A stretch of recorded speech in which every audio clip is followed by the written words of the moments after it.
I find it very difficult, sir, to credit so fantastic a scheme, so base a criminality. Such at the time, sir, I'm afraid. No. Godfrey, he's a fine lad, staunch lad. Nothing could induce him to give... Good God. To give his uncle away? I, for one, would trust Godfrey with my life, sir. I'll have the plate moved to the bank this evening. Yes, this very evening. In the meantime, I beg you to spare no pains, Mr. Detective. Leave no stone unturned to bring Godfrey safely back. We shall find him, sir. Never fear. And before the match, if possible, please, Heaven. Now, as to money, well, so far as a fiver goes, you can always look to me, sir. Or even a tenner. Yes, even a tenner. I was a fool, Watson. I should have taken it.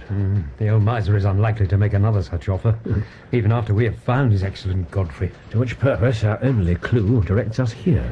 You don't propose to demand a sight of the telegram counterfoil? Oh, I fear there might be some disinclination to oblige me without a warrant. However, let us venture a more oblique approach. Next, please. Ah. Yes, sir. I'm so sorry to trouble you, miss. I sent a telegram yesterday, and I very much fear that I must have omitted to put my name at the end. You see, I've had no reply, and I really am. I'm most anxious. What o'clock was it you sent this, Well, sir? it would have been about a little after 6. And whom was it sent to? I'd rather that my friend over there were not to know. Oh, of course, sir. I understand. Good, yes. Well, the last words in it were, "For God's sake." For God's sake. This must be it, sir. Yes, you are right, sir. There is no name. Oh, dear me, how very stupid of me, to be sure. Of course, that accounts for my getting no answer. Well, yes, well, many thanks, miss. A very good morning to you. Well? We progress, Watson, we progress. Then you saw the telegraph message? The message, unfortunately, no. The young lady had her hands across most of the counterfoil. But then what have we gained? A starting point for our investigation. Cab! Where are we going now, Holmes? Cambridge. Jewel of the Fenland, Watson. A locality in which I've often been particularly favoured. I must one day relate to you the curious history of the black-leaded gargoyle. Do you expect to find Mr. Staunton in Cambridge? But we know he was not a passenger on Thursday night's train. We know merely that he was not observed. But why move him from London? If he has been kidnapped to give information against Lord Mountjane. Watson, that was simply the explanation that struck me as most likely to interest his tight-fisted lordship. It certainly did that. Yes, it is but one alternative amongst several. Now, for instance, this incident has occurred on the eve of an important rugby football match. Is that not curious? And suggestive? The Oxford side would kidnap a member of their opponent's team. The one absolutely essential player. No, I refuse to believe it. Yes, you think sauce for the racing pigeon distasteful to the sporting gentleman? Holmes, I do. No, you mistake me, my dear fellow. I merely suggest, from our past experience, that it might be worth someone's while to get at a wing three-quarter.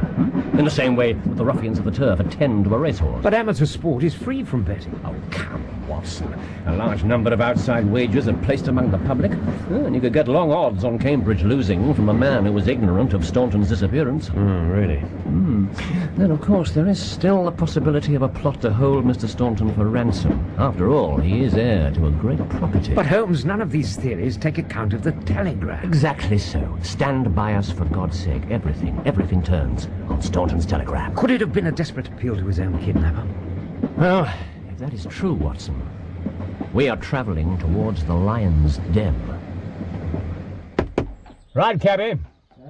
Dr. Leslie Armstrong's residence on the Newmarket Road. Who is this Dr. Armstrong? Oh, you've been working with me for too long, Watson. You must have lost touch with your profession to a considerable degree, not to know the name of Leslie Armstrong. Be that as it may, Holmes, the name is unfamiliar. Dr. Armstrong is not only one of the heads of the medical school here at Cambridge University, but a thinker of European reputation in more than one branch of science. A man of brilliant record and a formidable mind in every sense. That is a recommendation indeed. And he is deeply involved in this affair.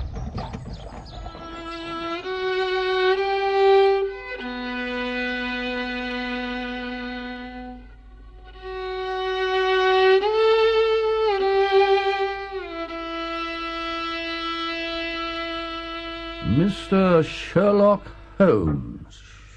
At your service. I have heard your name. I am aware of your profession. I do not approve of it. You are in agreement with every criminal in the country, then? I had no prior knowledge of your companion, though it was but the work of a moment. John H. Watson, Medicinae Doctor, London, 1876. I have that honour. The medical schools of that city are not what they were. And Mr. Holmes, for whom education... well... I've come to ask you about Mr. Godfrey Staunton. You have come, sir, to pry into the secrets of private individuals. You have come to waste the time of men who are more busy than yourself. At the moment I am conversing with you, I should be writing a treatise. I venture the conversation may prove more important. Do you know that tomorrow is the varsity football match? I have no sympathy with these childish games. You know that Godfrey Staunton is the most important member of the Cambridge team? A rugby football match does not at all come within my horizon. But you know Mr. Staunton, do you not? He is a good friend of mine. Then you're aware that he's disappeared? Ah, indeed. He left his London hotel last night and has not been heard of. No doubt he will return. Do you know where he is? Certainly not. You have not seen him since yesterday? No, I have not.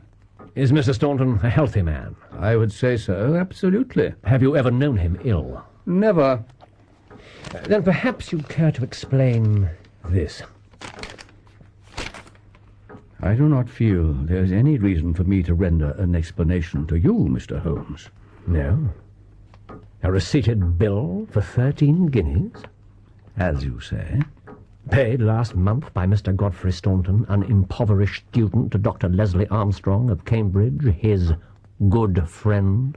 You have been raking through Mr. Staunton's private papers, I suppose. If you prefer a public explanation. I know nothing about it. Did you hear from Mr. Staunton while he was in London? No, I did not. Dear me, Watson, have I not often remarked upon the slackness of the post office? Oh, many times. A most urgent telegram was dispatched yesterday to you, Dr. Armstrong. It was sent from London by Mr. Godfrey Staunton at 6:15 p.m.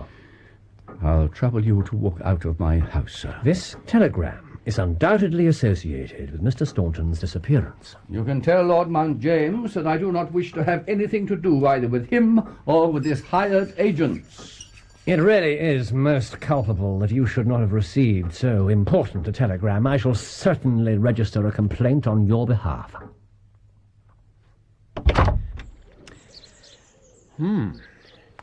Does that represent a considerable advance along the path of our investigation? Well, let us take stock, Watson.